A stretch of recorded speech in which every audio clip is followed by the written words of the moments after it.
Good morning and welcome to Center for Spiritual Living Palm Desert. And we are the Sensational Six. Are we feeling sensational today, everybody? Beautiful. Well, we're just so excited to have you with us. And you know what? We think you're really sensational too. It's not just us. We are all sensational because we are all expressions of the one. And so I'd like to welcome you to have a wonderful discussion with us today. I know that we're all very excited because we're going to be talking about love again. And love is just the greatest energy. It is the most powerful energy. It is the only energy there is. And so today I'm really grateful that you're going to be a part of a very, very rich and wonderful discussion brought to us by our beloved Reverend Lori. And I'm so grateful. I can't wait to hear what she has to say because it's going to be just inspiring.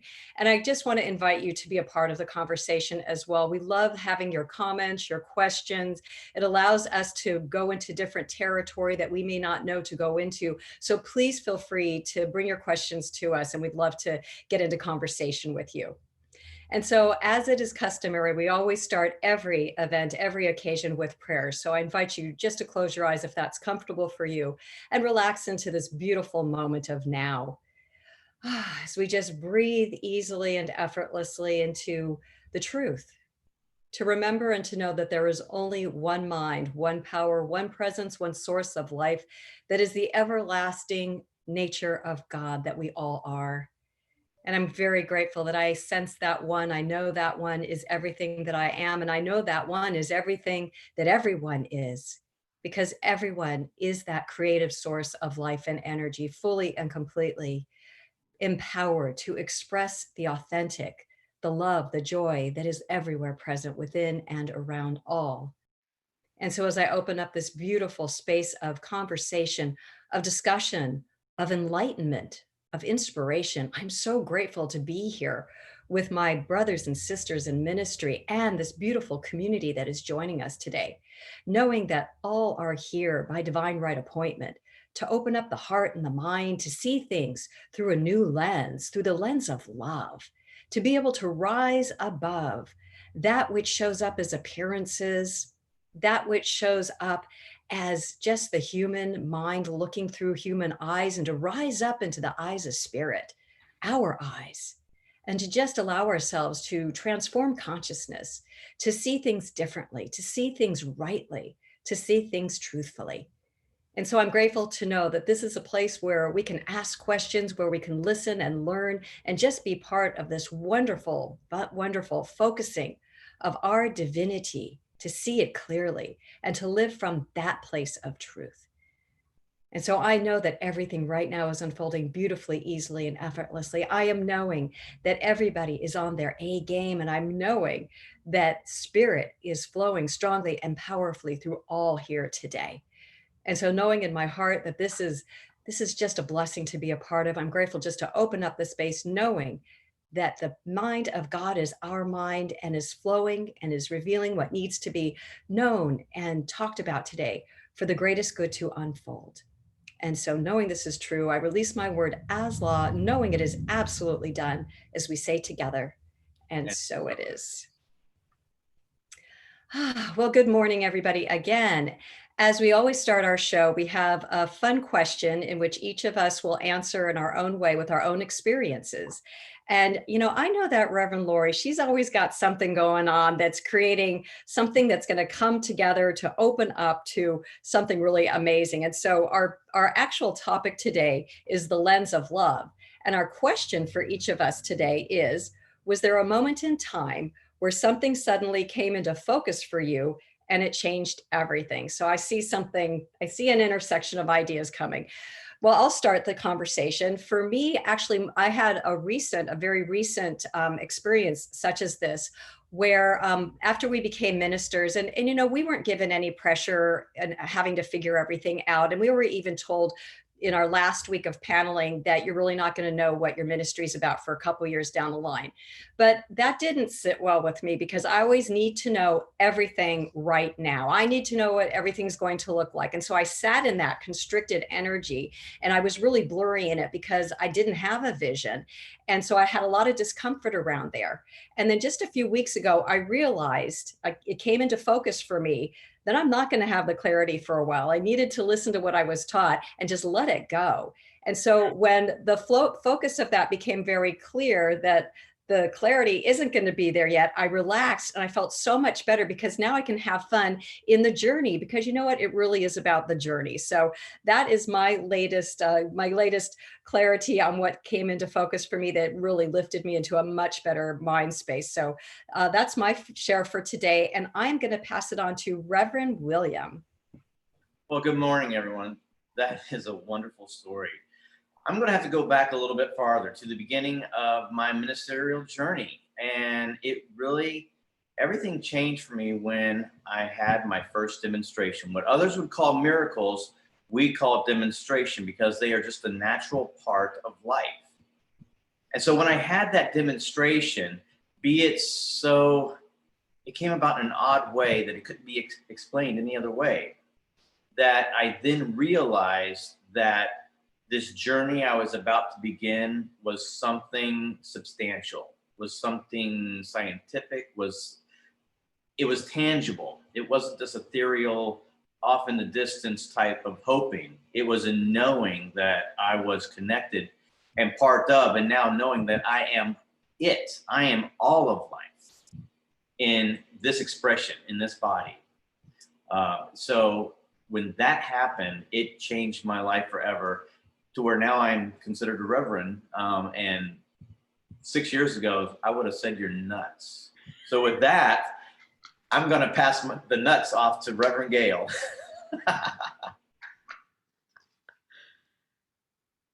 Unmute, Gail.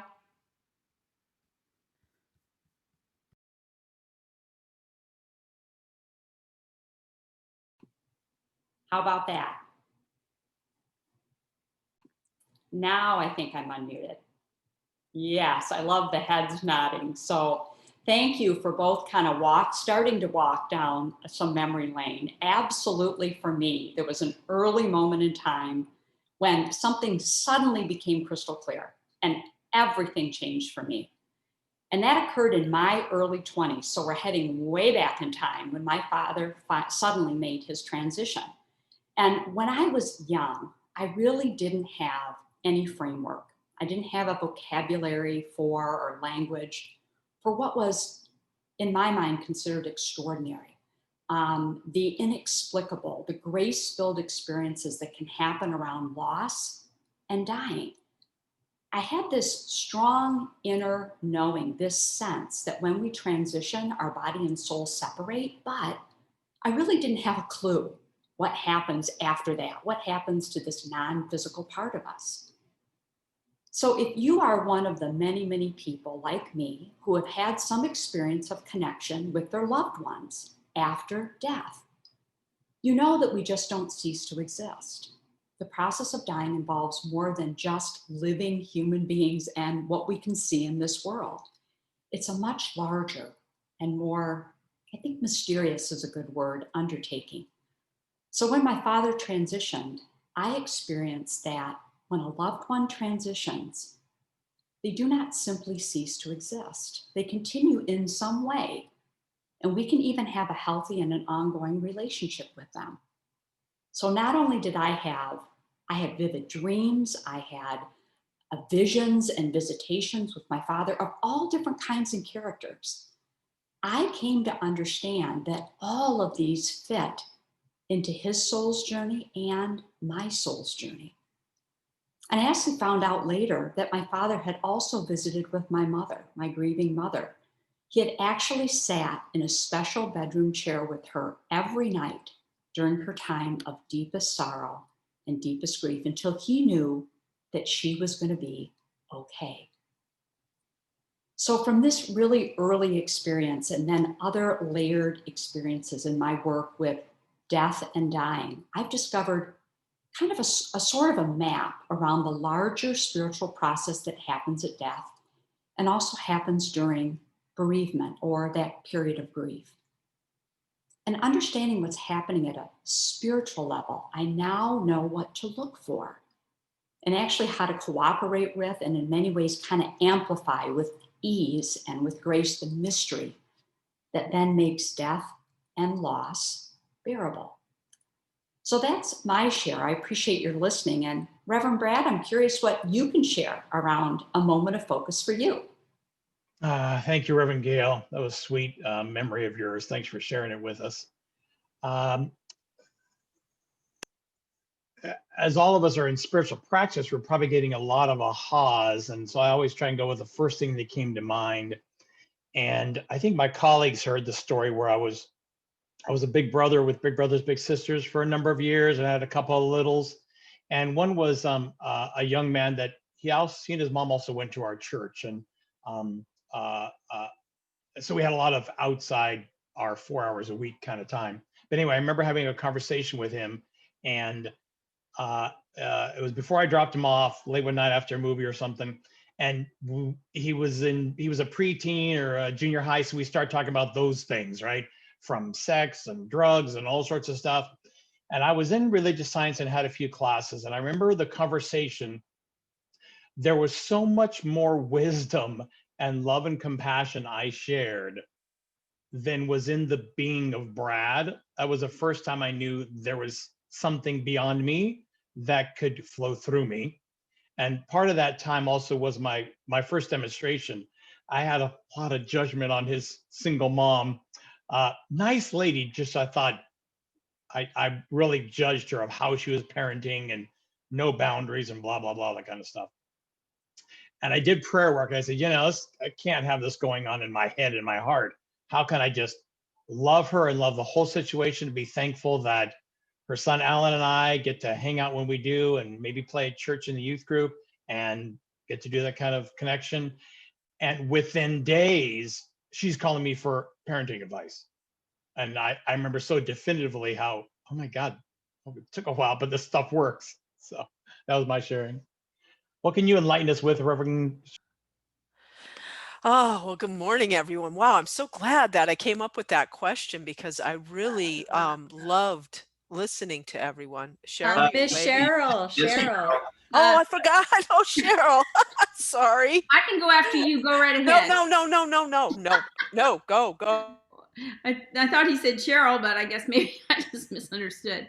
Mine was after I became a minister. I mean, I've had so many different times in my life when things have suddenly came into focus, but this one was one that I had worked for years to try and get to this point, and it finally happened for about this long, eensy teensy little bitty, but I like to meditate, and I like to be outside when I meditate, which has made it very interesting during the summer.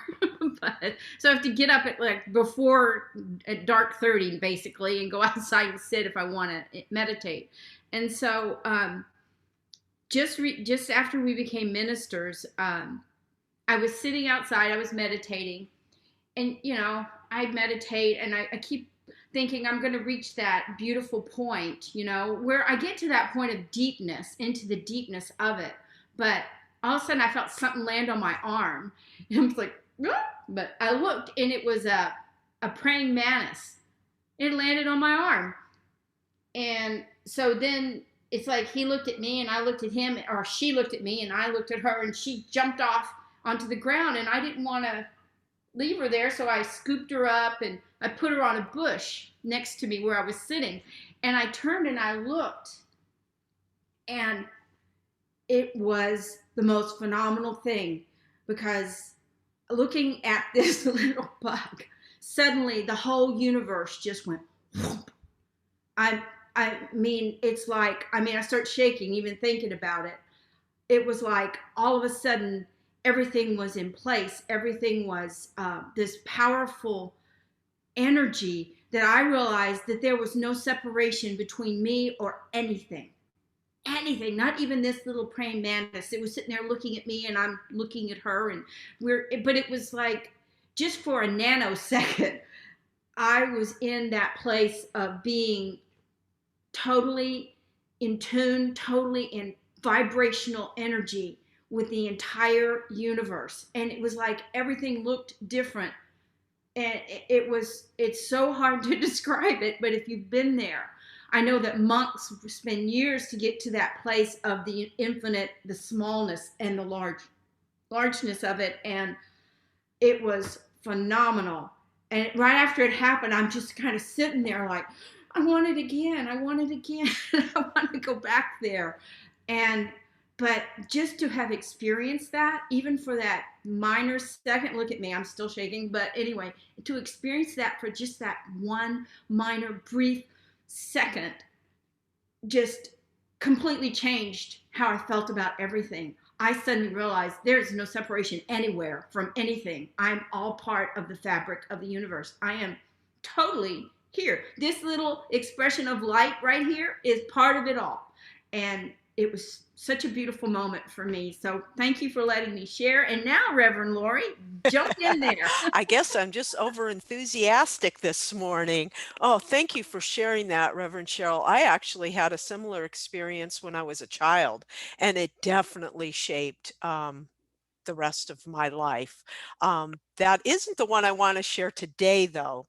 I was flashing back and remembering when I first was in Science of Mind, maybe about a year.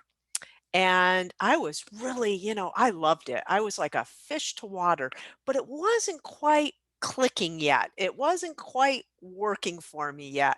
And I started reading this book with my church, and it was all about how our mind worked and how to get into observational mode and to just notice things. And I remember so distinctly walking out of that class.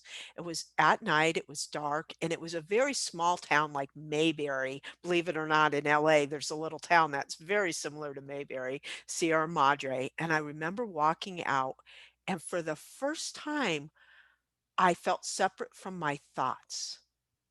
And I was watching myself think and going, oh, oh. And suddenly it occurred to me that I didn't have to believe everything I thought. I don't think that ever occurred to me before. I thought if I thought it, it must be true. And suddenly I got that, oh, that's not the case. That's just what I'm looking at in the moment.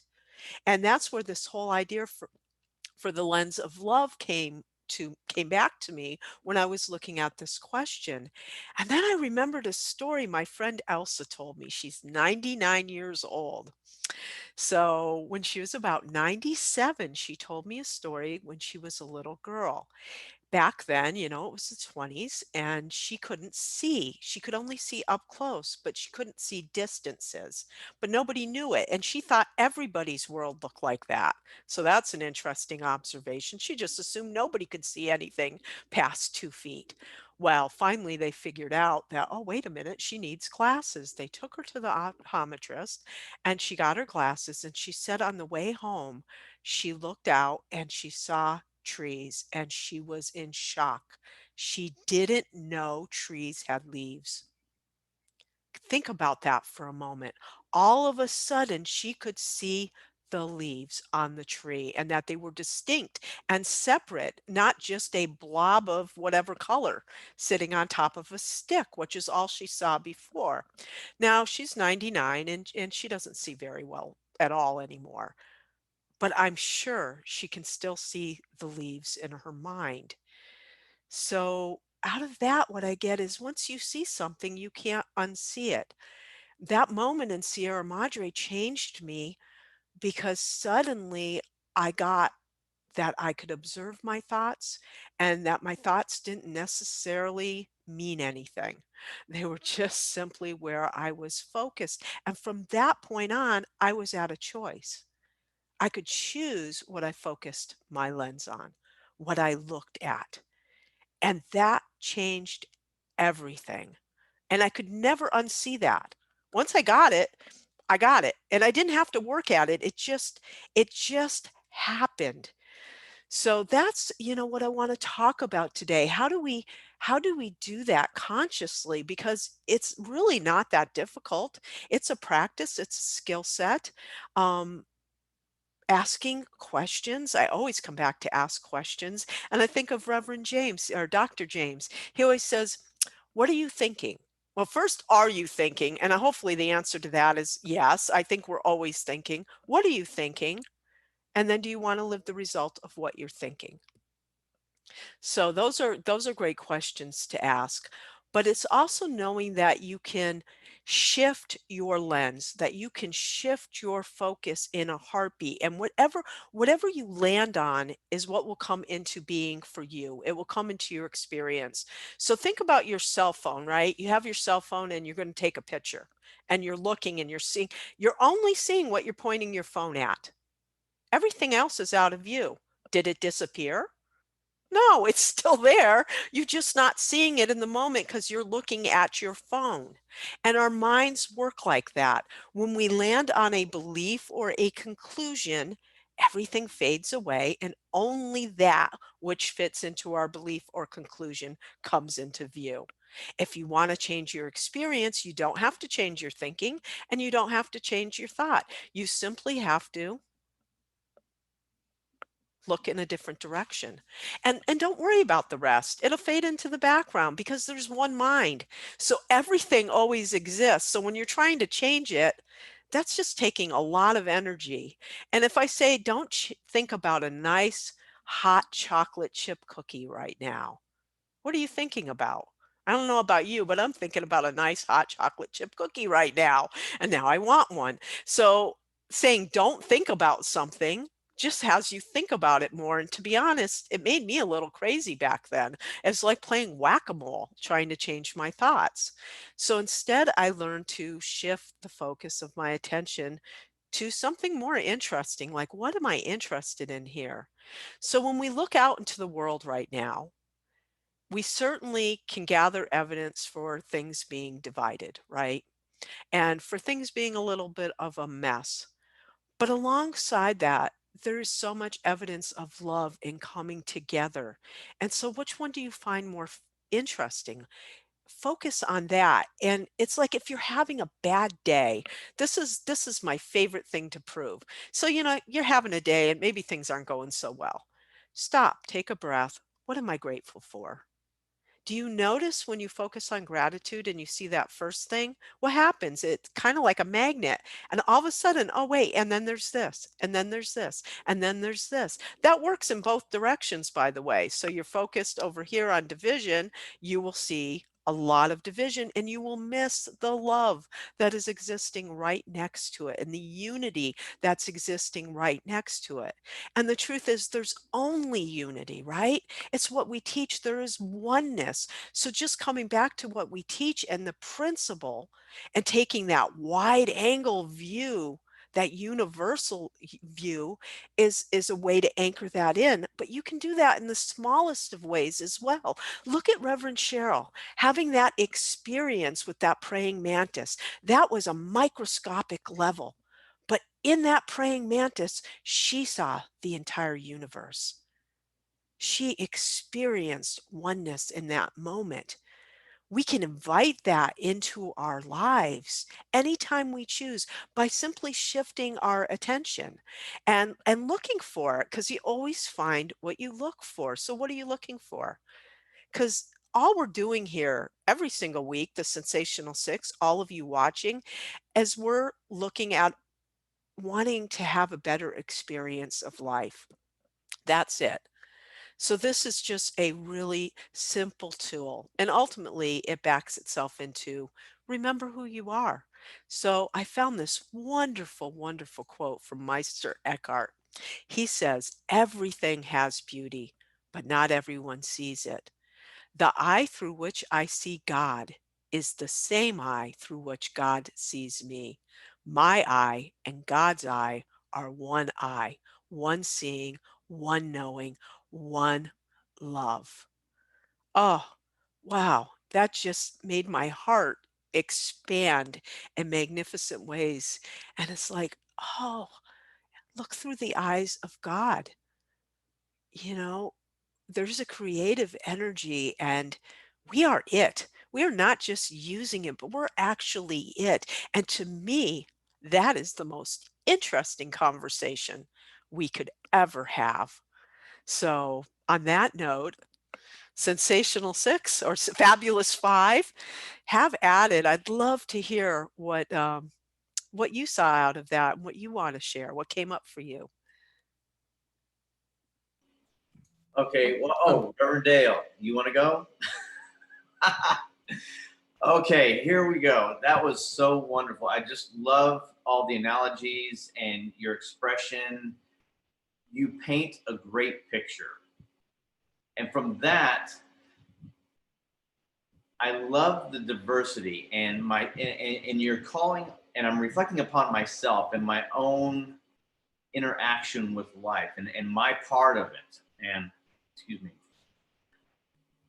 And what I'd like to say about that is painting a picture. Have you ever taken a photograph? Let's say you've taken a photograph of a rose. And have you ever taken that photograph and just see what it looks like when you keep on zooming in at that max zoom that you can do on your computer? And all of a sudden you start to realize that it's just a whole bunch of mess. It's either little squares of various colors that are little blocks that cause separation. And here we go, analogies. I love doing analogies. And so when you're looking at it, you think there's all this separation of colors, which can represent race, ideologies, just ways of thought, to where when you zoom in so close that you see all this separation. But as you realize that you're one with the universe, that you are the universe, this expression, you start to zoom out that picture. And as you zoom out that picture, you realize that it just becomes one thing. Just various degrees, various shades, but it's all that one thing. And again, when we talk about that aha moment, these are those type of moments that we as the Sensational Six have been through in their own way. You know, Cheryl with the praying mantis, she saw the universe in the eye of a praying mantis.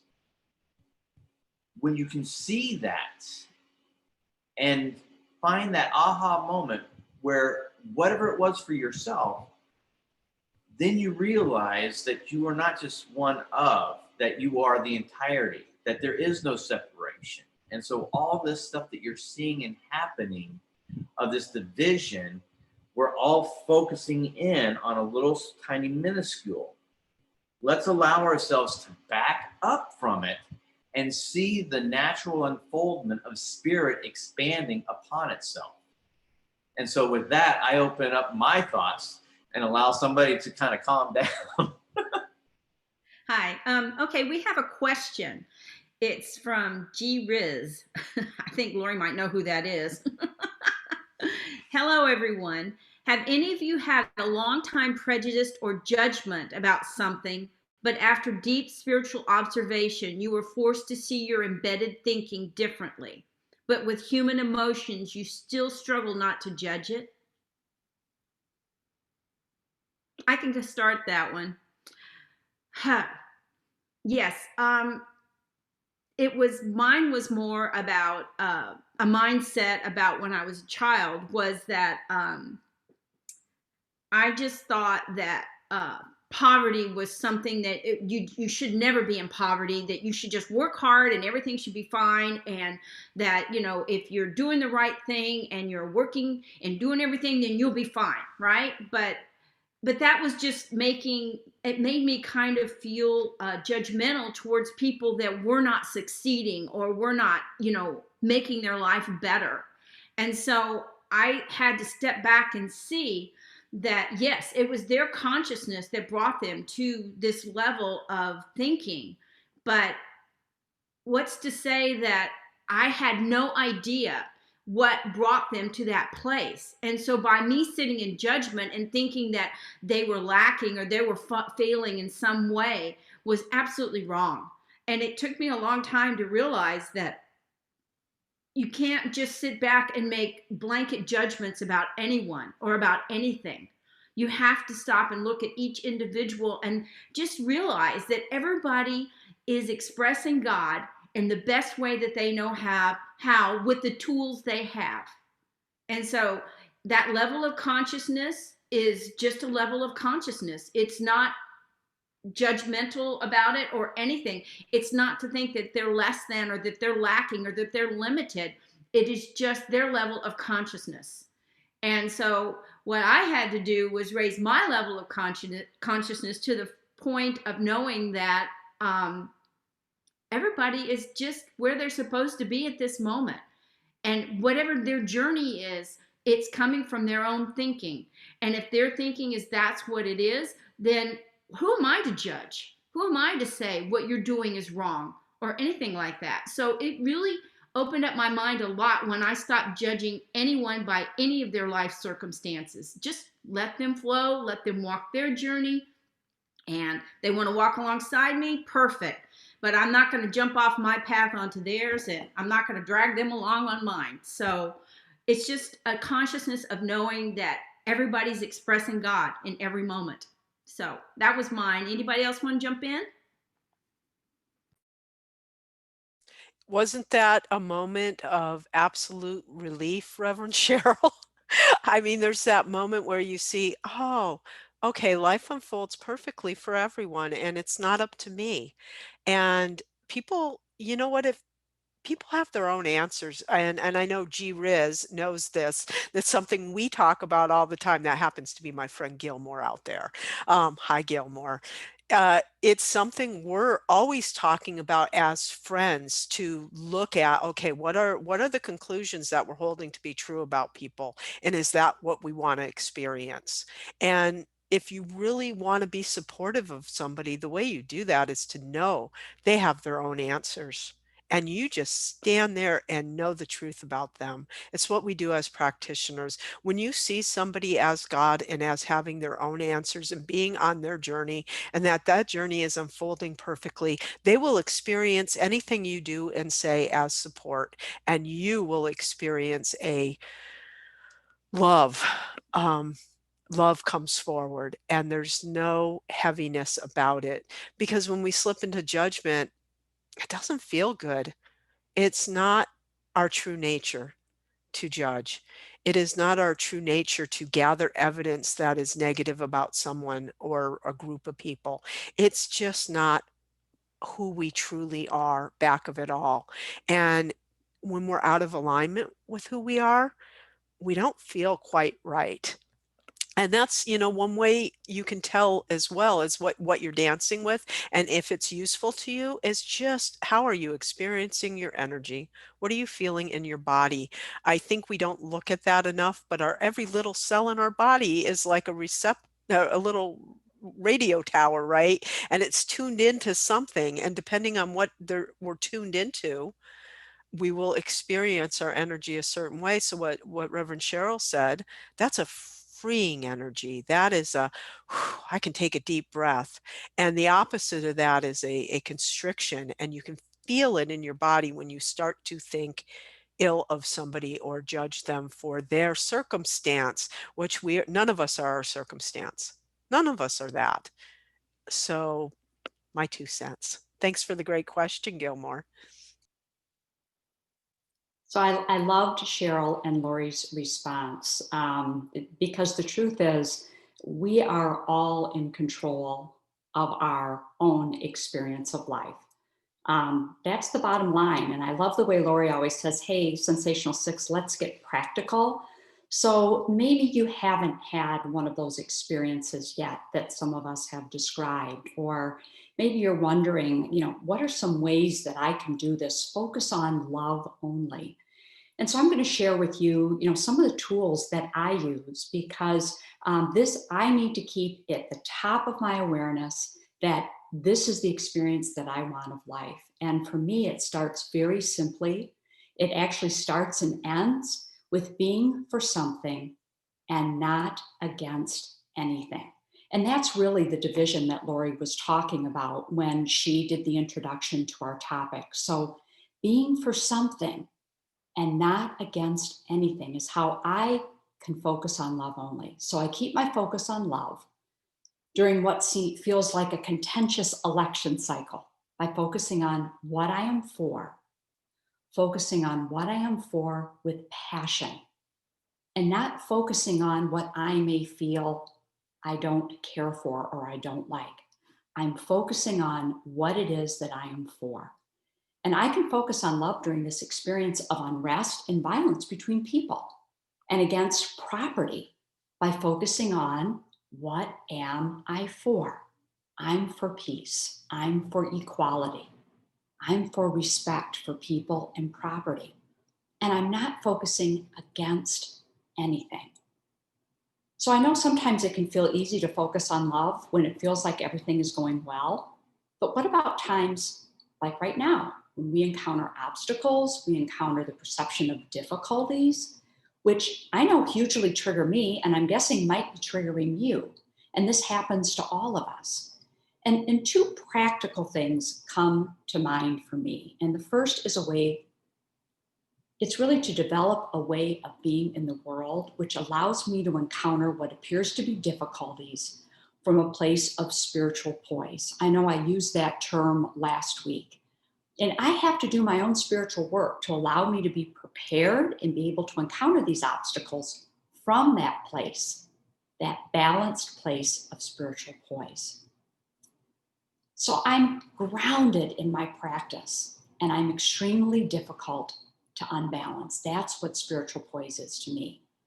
And do I encounter difficulties, which are, yes, inevitable, with grace and a sense of lightness? That's the question I have to ask myself. And I can focus on love only when I keep spiritual poise at the center of my identity. It's always there, and keeping my awareness there. And the second tool that I use that comes to mind here is to see difficulties, to see obstacles instead as gifts, gifts that are allowing something new to eventually spring forward from within us. Maybe it's a new level of compassion, particularly when we're talking about forgiveness or lack thereof. Maybe it's a new level of understanding of others, or really our consciousness. Maybe it's a new strength, maybe it's a new skill. So instead of taking my focus away from love, and instead I want to focus on working to keep things from going wrong. I can do that. I can have my focus over here. Let's stop this from going wrong. But instead, I want to pick my focus on love. And instead, when I focus on love as a focus towards what my vision is, I'm keeping my eyes on my vision. And therefore, I can treat the difficulties as part of the process to get there. It's part of that process if I keep that vision in mind. So those are my couple of practical tools.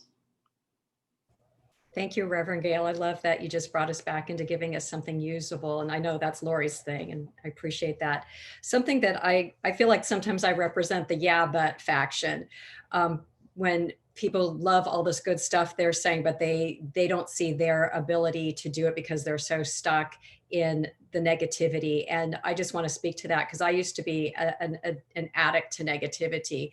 And it's something that is a habit of thought, and we get used to it. We think it's normal. We think that if we don't stay negative and focus on that, something's going to blow up. And, I'm here to say that you can recover from negative addiction. And like everybody's given these tools to start looking in a different direction or focus on love, and to realize, I love this idea that Reverend Lori spoke to about. Love really is our natural state of being. It is the essence of who we are. And I'm just going to give you a real quick example of that ability to realign with that truth and that essential energy of us. I recently had to go to the chiropractor because I was in just bad shape.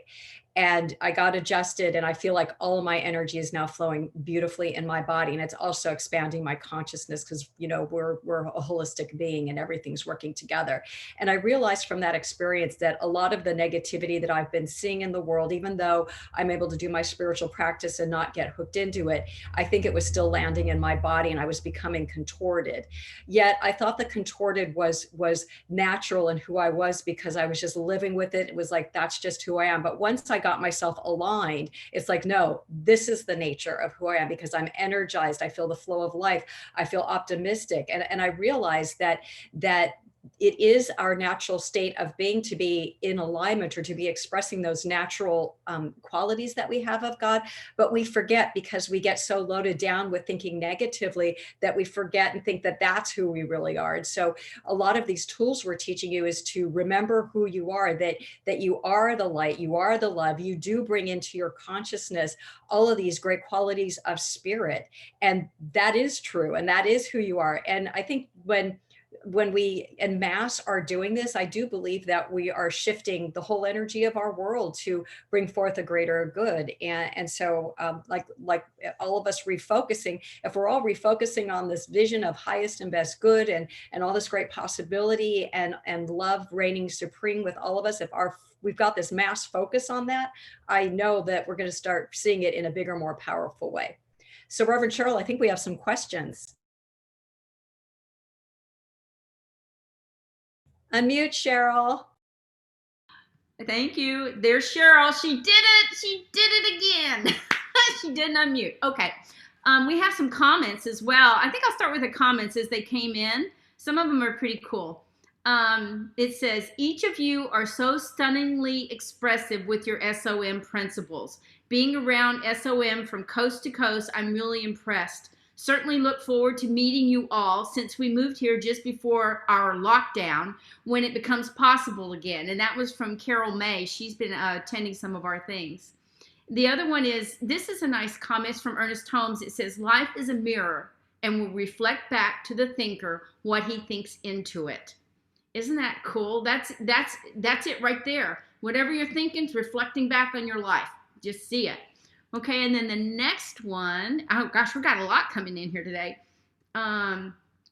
This is oh, and also, I just wanted to let y'all know that Reverend Liza has joined us. She was in our class. So, hi, Reverend Liza. So good to have you here. And let me see. The other one was from Riz, G Riz. I love focusing my lens of love and seeing things more clearly. Thank you all. I love seeing you together each week. And then somebody said, your ministries are such a gift to us. Thank you. And this is the question. This is a good question, though. My journey in self-introspection has benefited from the teaching of SOM and allowed for acceptance and awareness of truth. The realization of jealousy came up this week, just in some situations. Can you speak to this? Anybody want to jump on jealousy? Reverend Brad, I thought you were going to answer that one. No? Sure, put me on the spot. So I'm going to combine it with a lot of the other topics we've had where it's still, what am I putting out? And I'm just remembering more consciously Reverend Gale's last comments about, besides looking at what I'm doing, also can I move to a place of compassion and love, not just change how I'm being. So whether I'm thinking something in front of me is yicky, or what we've had a couple of comments about judgment, or now the comment about jealousy, it still always starts from within us and what's going on within me. So we have amazing tools in this teaching. Amazing tools. You heard Reverend Lori say, take a breath, but then she still moved on to move into a sense of gratitude, and many, many others. So in any time when we can feel we are or getting ready to express, I use two words. Is it loving? Is it kind? It's really clear.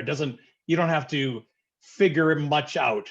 Most people over the age of 6 know that what you're thinking or going to do is a loving act or a kind act or a loving thought or a kind thought. Along those lines, I remember years ago, before I got into religious science, I was kind of, I don't know what, I wasn't reading any book or doing any kind of self-improvement, but I remember I got scared out of my wits of being mean or rude to somebody because something within me knew it was going to come back to me. And I don't think that's a proper use of the philosophy. It's still, do I want to be loving and kind so loving and kind is in my life? Or do I want to be jealous so that all the feelings and emotions that come along with that are the expressions of jealous? So I just use whatever techniques. I don't need to go into details here. Everyone needs to find what it is, right? Because when we're pointing, besides those fingers back at us, it's still like there's something we don't want. At least we've done that. We're realizing I'm feeling yicky or icky or something. I don't like that. I don't want that. What do I want? and then use our amazing tools, or keep listening on Wednesday mornings at 10 o'clock to how to change that. I see a lot of comments going on. I'll let someone else hang out.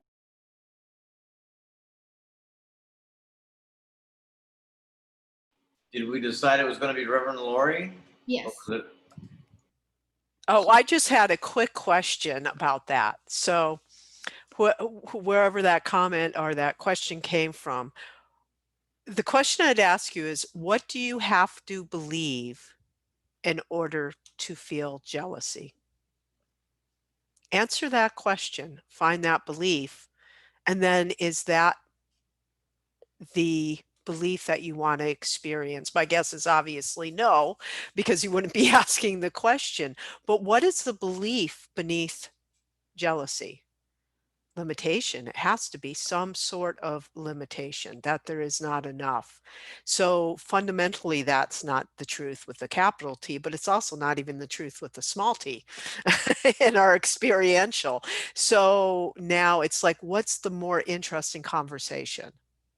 That we live in an abundant universe, there's plenty for everyone. And when you see something out there, my favorite thing is, I use this all the time, I want to be around people who I look at and go, I'll have what she's having. I'll have what he's having.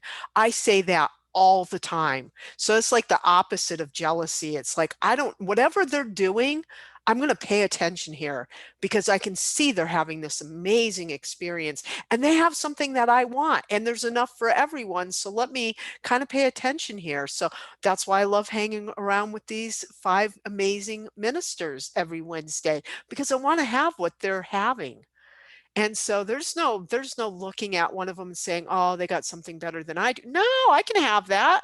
That's for me. That's for me. If it's come into my sphere, it's for me. So how cool is that you feel, this is an interesting take, but how cool is it that you feel some jealousy? All that means is you've attracted something that sparked and ignited something in you that says, I want that. That's for me. I'll have what they're having.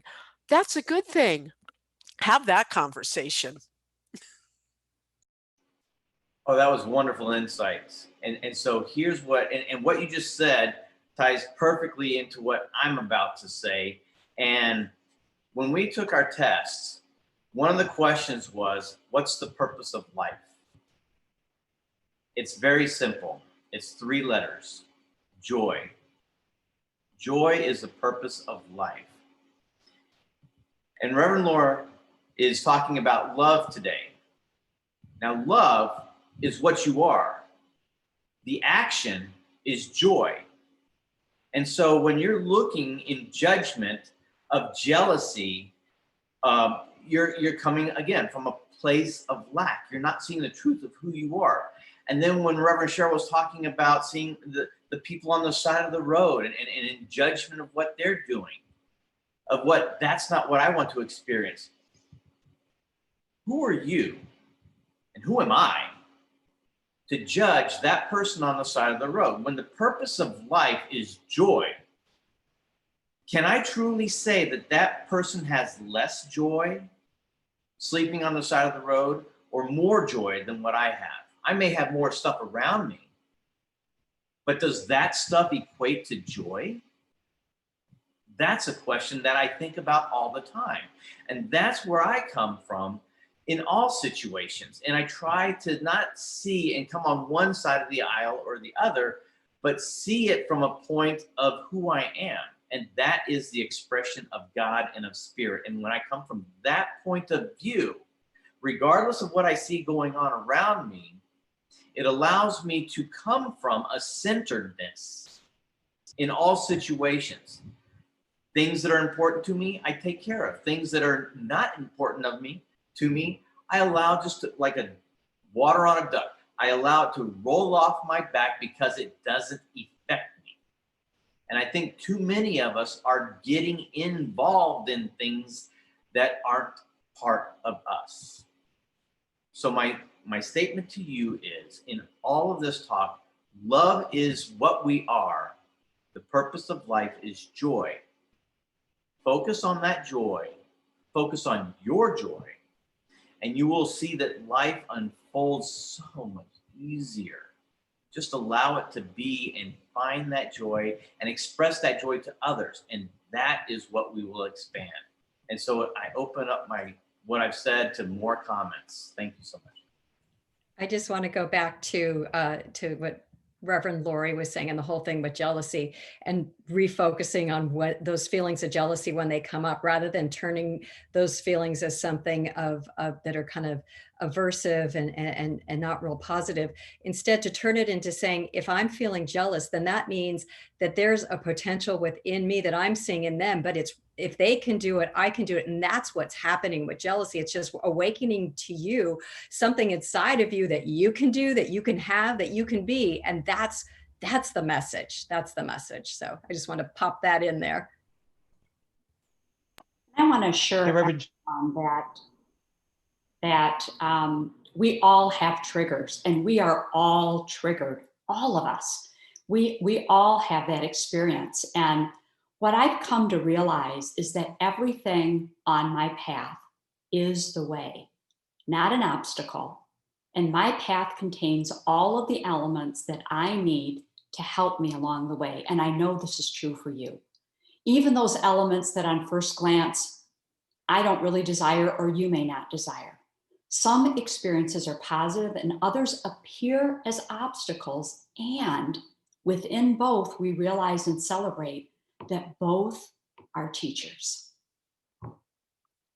I would like to go next on jealousy. Now, when you speak of jealousy, there's two different ways you can experience it. You can experience the feeling of jealousy within yourself, or you can experience somebody else's jealousy that is coming from them. And so one of my favorite phrases is, thank you for showing me who you are out loud. You know, if you're experiencing jealousy, then what are you putting on someone else? Are you showing them who you are, that you're coming from a place of lack and limitation? Or if they're experiencing it, can you look at this person and say, okay, I see that their feeling of lack and limitation, they're trying to paint me with that brush. They're trying to tell me who I am, what I'm doing, how I'm supposed to be, that what I have done, whatever, you know. And so what the most important thing is to remain true to who you are within yourself, and not allow other people to tell you who you are, or to say this is who you are, or you did this or you did that. That's coming from their perception. It has absolutely nothing to do with you. That's what the cool thing is that whatever somebody else is saying or doing has absolutely nothing to do with you. And it's just staying in that place of knowing, in that divine truth of knowing that I am good just the way I am. I know I can work on it. I know I can improve. But right now, in this moment, I am a perfect expression of God right now. That's it. So anybody else has, I have a comment too and a question. And it says, it said, good question, Lori. With jealousy, I think for me, it's an old belief, and I'm not deserving or less than an et. It's kind of a neat strategy to turn it into, I'll have whatever she or he is having or doing. Thanks, Lori. That was a great answer. And let's see, was there another question? Yes. The law of, this is from G. Riz again. Law of attraction. Surround yourself with successful, open-minded, wealthy people. Wealth could be money, love, friends, material means, and improved health. Do you agree with keeping a positive attraction? Do you agree with keeping a positive attraction? You have your own inner circle. Do you know what they're trying to say? Somebody want to address that? Well, I think what he's saying is look around and what are you surrounded by? And if you want to know what someone wants, look at what they have. And that seems a little cold in a way, but it simply means that that's what you've been focusing on. And the good news is if you look around and you are surrounded by love and friendship and joy and all of that, boom, that's, you've attracted all that. That is who you are, and it's reflecting out into your world. And that is a wonderful, wonderful thing. I mean, I look over the course of my life, my point of attraction could not have shifted more really from my 20s to now.